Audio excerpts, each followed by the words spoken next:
Hi, this is Mr. Hood, and I want to show you how to use Quizlet to increase your vocabulary. First, go to Quizlet.com and click on Sign Up.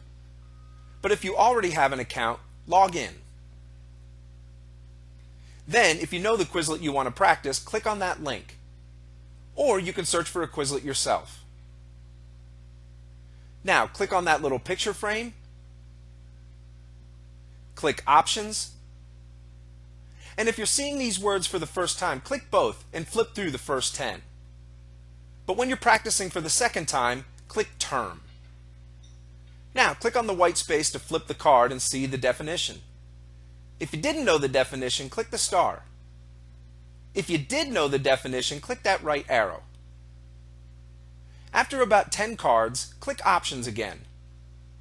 Click Starred, and then practice those starred ones again. Okay, there was your 1-minute lesson on how to use Quizlet to increase your vocabulary. So now that you know how to practice, get practicing.